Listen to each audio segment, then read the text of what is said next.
آج کی ویڈیو میں نا آپ کے ساتھ میں 7 ایسی چیزیں ڈسکس کروں گا، 7 ایسی نشانیاں ڈسکس کروں گا جو آپ نے اپنی ذات کے اندر چیک کرنی ہیں۔ اگر آپ کی ذات کے اندر یہ 7 نشانیاں موجود ہیں تو آپ اللہ تعالیٰ کی ذات کے ولی ہو۔ الولی، اللہ تعالیٰ کی ذات نے انسان کو لقب دیا ہوا ہے، اللہ کا دوست، اللہ کا یار۔ وہ 7 نشانیاں آپ نے اپنی ذات کے اندر چیک کرنی ہے۔ پہلی نشانیاں آپ نے دیکھنی ہے سینسری سسٹم، انسان کے حواس ہمسا کے اندر۔ دوسری نشانیاں آپ نے چیک کرنی ہے اپنے قلب کے اندر۔ تیسری نشانیاں آپ نے چیک کرنی ہے اپنے پیٹ کے اندر۔ چوتھی نشانیاں آپ نے چیک کرنی ہے اپنی آنکھوں کے اندر۔ پانچویں نشانیاں آپ نے چیک کرنی ہے اپنے خوابوں کے اندر۔ چھٹی نشانیاں آپ نے چیک کرنی ہے لوگوں کے اندر۔ ساتویں نشانیاں آپ نے چیک کرنی ہے اپنی ذات کے اندر موجود فیلنگ پاور کے اندر۔ 7 چیزیں آپ نے نوٹ کرنی ہے ان 7 چیزوں کے اندر۔ اگر یہ 7 چیزیں آپ کی ذات کے اندر موجود ہیں نا تو آپ اللہ کے ولی ہو۔ ویڈیو کو ذرا غور سے سننا، انتہائی انٹرسٹنگ چیز ہے۔ سب سے پہلے میں نے آپ سے بات کی کہ پہلی نشانی آپ نے دیکھنی ہے اپنے سینسری سسٹم کے اندر، حواس ہمسا۔ جو انسان کے پاس ہے نا، دیکھنا، سننا، چکھنا، یہ انسان کے حواس ہمسا ہے۔ اس سسٹم کو آپ نے دیکھنا ہے کہ یہ انسان کو اللہ تعالیٰ کی ذات نے حواس ہمسا عطا کیے ہیں۔ ان حواس کے ذریعے انسان علم حاصل کرتا ہے، اس کائنات کو دیکھتا ہے، اس کائنات کو جج کرتا ہے، کتاب کو پڑھتا ہے، لوگوں کو پڑھتا ہے، پتوں کو دیکھتا ہے، پرندوں کو دیکھتا ہے۔ انسان نالج ہے نا، نالج انسان کو لینے کا یہی طریقہ ہے۔ کوئی بھی چیز ہے جو آپ اس کائنات میں دیکھتے ہو، اس کی ایک تصویر، ایک عکس آپ کی آنکھیں دماغ کو بیچتی ہیں، ہمارے کان ایک انرجی ہمارے دماغ کو بیچتے ہیں، جو الفاظ ہم بولتے ہیں وہ ہمارا دماغ بھی سنتا ہے، وہ پہلے دماغ کے اندر جنریٹ ہوتے ہیں۔ یہ سارے کا سارا ایک طریقہ کار ہے، ایک پروسیس ہے، سینسری سسٹم ہے انسان کا، جس کے ذریعے انسان سیکھتا ہے، انسان نالج حاصل کرتا ہے۔ اس نالج کے علاوہ، سینسری سسٹم سے آپ نالج لے رہے ہو نا، اس نالج کے علاوہ انسان کی ذات کے اندر، اپنی ذات کے اندر موجود شعور کو، اپنی ذات کے اندر موجود علم کو، جو آپ کی ذات کے اندر نالج ہے نا، اس کو آئینے میں دیکھنا ہے کہ آپ کی ذات کے اندر جو نالج موجود ہے یہ صرف اور صرف سینسری سسٹم سے آیا ہوا ہے، حواس ہمسا سے آپ نے اکٹھا کیا ہوا ہے، یا پھر اس کے برعکس آپ کو ذات کے اندر سے بھی کوئی علم ملا ہے۔ 2 طریقے ہیں، ایک لوح محفوظ کا علم ہے، ایک سینسری سسٹم کا علم ہے۔ عام انسان سینسری سسٹم سے علم کو لیتا ہے، اللہ کا ولی لوح محفوظ کو بھی حاصل کرتا ہے، وہاں سے بھی نالج لیتا ہے، یہ باطنی علم جو ہوتا ہے۔ تو آپ اپنی ذات کے اندر موجود نالج کو چیک کرو، کیا آپ کی ذات کے اندر کچھ بھی ایسا ہے جو الہامی طور پر آپ کی ذات کے اندر پیدا ہو گیا ہو؟ کسی نے سکھایا نہیں، کہیں آپ نے پڑھا نہیں، کہیں آپ نے سنا نہیں، کسی کو آپ نے دیکھا نہیں، کسی کی آپ نے کاپی نہیں کی، کہیں آپ نے کتاب نہیں پڑھی، کچھ بھی نہیں آپ نے کیا، اس کے باوجود آپ کی ذات نے اندر سے آپ کو آگاہ کر دیا ہو، اندر سے آپ کو خبر مل گئی اور وہ ایکوریٹ خبر ہو۔ ایسا علم کہیں صرف ایک ادنا درجہ بھی، ایک ادنا قطرہ بھی آپ کی ذات کے اندر وہ نالج موجود ہے؟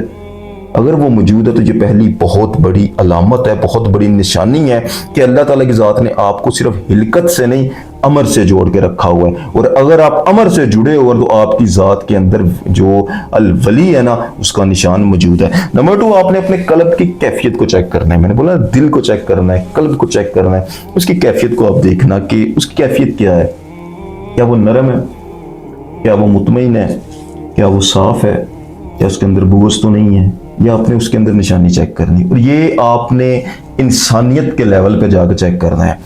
کسی ذات، کسی بات، کسی فرقہ، کسی مکتب، کسی مذہب کے انسان سے آپ نفرت اس وجہ سے تو نہیں کرتے کہ وہ کسی اور فرقے کا ہے، کسی اور ذات کا ہے، وہ اس کے پاس پیسے کم ہے، کسی وجہ سے بھی آپ اس کے ساتھ بغض تو نہیں رکھتے، آپ اس کے ساتھ نفرت تو نہیں کرتے، کیونکہ اللہ والے کسی سے نفرت نہیں کرتے، کسی فرقے کے کسی انسان سے وہ نفرت نہیں کرتے، ماں سوائے ان کے جو بندے نار کی جانب بڑھ جائیں۔ دیکھو حقیقت کیا ہے، انسان مذہب، فرقے یہ بعد میں لیتا ہے آگے سے۔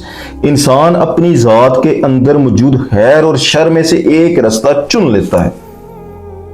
اگر آپ خیر کے رستے پر چلنے والے سے دلی محبت کرتے ہو، چاہے وہ کسی بھی فرقے کا انسان ہو، لیکن وہ ہو خیر کا، تو پھر آپ اللہ کے ولی ہو۔ لیکن اگر اس بندے کے اندر شر موجود ہے، لیکن وہ آپ ہی کے فرقے کا ہے، اور فرقے کی وجہ سے آپ اس سے محبت کرتے ہو، لیکن دوسرا بندہ جو دوسرے فرقے کے اندر موجود ہے، اس کے اندر خیر موجود ہے، لیکن فرقے کی وجہ سے آپ اس سے نفرت کرتے ہو، تو پھر آپ بہت نچلے سٹیٹس پہ کھیل رہے ہو۔ آپ کے شعور کا درجہ، آپ کی کانشیسنس کا درجہ بھی اتنا اعلیٰ نہیں ہے کہ وہ انسانیت کی بیس پر مذہب سے بالا تر رو کر انسان کی صورت میں ایک محبت، ایک عشق کا پرچار کر سکے. کیونکہ اللہ تعالیٰ کی ذات نے دو ہی چیزیں انسان کو عطا کی ہوئی ہیں، خیر اور شر. خیر جس کے اندر موجود ہے اس سے انسان محبت کرتا ہے، شر جس کے اندر موجود ہے اس سے انسان نفرت کرتا ہے. یہ قلبی کیفیت تھوڑی ڈیپ ہے، اس کو انڈرسٹینڈ کرنا کہ آپ کی ذات کے اندر اس وجہ سے کسی کے لیے نفرت نہیں ہے. میں ایک اور تھوڑا آسان کر دوں، کوئی عیسائی ہے لیکن وہ اچھا انسان ہے، کیا آپ اس سے نفرت کرتے ہو؟ آپ کی ذات کے اندر کینہ اور بغض ہے اس کے لیے، نفرت ہے اس کے لیے؟ نہیں. اسلام بھی، مذہب بھی، دین بھی اس چیز کی اجازت نہیں دیتا کہ آپ کسی سے نفرت کرو. نفرت آپ صرف اسی سے کر سکتے ہو جس کے اندر شر اور شیطان ہے. دوسرے بندے سے نفرت کی اجازت نہیں. اور شر اور شیطان اگر آپ کے فرقے کے اندر بھی ہے، آپ کے قبیلے کے اندر بھی ہے، آپ کے گھر کے اندر بھی ہے، تو پھر آپ اس سے جو ہے نا وہ نفرت کرتے ہو. نفرت یہ والی اس اپنی ذات سے نہیں آپ کر رہے، آپ کی وجہ سے نہیں، وہ اس وجہ سے کہ وہ شر اور شیطان اللہ تعالیٰ کی ذات کا دشمن ہے. اور اللہ کا جو دشمن ہے وہ اس کو آپ دشمن جانو، اور اللہ کا جو دوست ہے اس کو آپ دوست جانو، تو آپ اللہ کے ولی ہو. تھوڑا سا آپ اس درجے سے، یہ فرقہ واریت سے اوپر رہ کے سوچتے ہو کہ نہیں سوچتے. یہ دوسری بہت بڑی علامت ہے آپ کے قلب کی کیا کیفیت، اس کو آپ نے جج کرنا ہے. نمبر 3 میں نے بولا آپ نے پیٹ پہ غور کرنا ہے. دیکھو پیٹ ایک دوزخ ہے جو انسان ساتھ لے کے آیا ہوا ہے. اس کائنات میں نہ کوئی فرشتہ، نہ کوئی فرشتہ روٹی نہیں کھاتا. یہ انسان ہے جس کے نصیب میں یہ پیٹ لگا ہوا ہے، اس نے روٹی کھانی ہے، اس کے اندر نفس موجود ہے. کیا اس پیٹ کی آگ کو آپ نے کنٹرول کیا ہوا ہے یا بے لگام گھوڑا ہے؟ بے لگام گھوڑا ہے. آپ جب کھانا کھاتے ہو تو اگر آپ کو سادی غذا دی جائے تو آپ شکر الحمدللہ کرتے ہو. اگر آپ کو مروغن کھانے دیے جائیں تو اس سے آپ کو کیا فیلنگز آتی ہیں؟ آپ نے اپنے پیٹ کی اس چیز پہ غور کرنا ہے کہ کیا یہ آسانی سے بھر جاتا ہے یا پھر یہ کبھی بھرتا ہی نہیں ہے. اس چیز کو آپ نے غور کرنا ہے. اگر یہ آسانی کے ساتھ بھر جاتا ہے، نہ شکر کرنے والا ہے، تو یہ بہت بڑی علامت ہے کہ آپ اللہ کے ولی ہو. نمبر 4 آپ نے غور کرنا ہے، آپ نے اپنی آنکھوں میں چیک کرنا ہے کہ کیا ان کے اندر حیا ہے. حیا کس چیز کی؟ کہ جب آپ اللہ تعالیٰ کی ذات کے سامنے پیش ہوتے ہو تو اپنی ذات کے اندر موجود جو گناہ ہے، اپنی ذات کے اندر جو موجود گندگی ہے، اس کی وجہ سے آپ کو اللہ سے حیا آتی ہے. شرمسار ہوتے ہو آپ اللہ کے سامنے پیش ہوتے ہو. یہ آنکھوں میں دیکھنا نا اپنی، جب تم بارگاہ الہی میں بیٹھتے ہو تو اپنی آنکھوں کے اندر اس چیز کو فیل کرنا، اس کو چیک کرنا کہ کیا تمہیں شرم آتی ہے، شرمسار ہوتے ہو. تو اگر ہوتے ہو تو تم اللہ تعالیٰ کی ذات کے ولی ہو. خوابوں کو دیکھنا اپنے، بہت بڑی علامت کہ کیا تمہیں وہاں پر کچھ ایسے پیغامات ملتے ہیں جو سینسری سسٹم سے بالا تر ہیں. اگر ملتے ہیں تو تم اللہ کے ولی ہو. چھٹا بہت بڑی چیز یہ بھی چیک کرنا کہ کیا تمہارے اندر گٹ فیلنگز ہیں، فیلنگ پاور کو تم یوز کرتے ہو. ایسی چیز جو کوئی نہ جانتا ہو آپ کو پتا چل جائے، جو بھی ہونی ہو آپ کو اپنی گٹ فیلنگ سے پتا چل جاتا ہو، تو آپ اللہ کے ولی ہو. آج کے لیے اتنے، جزاک اللہ خیر.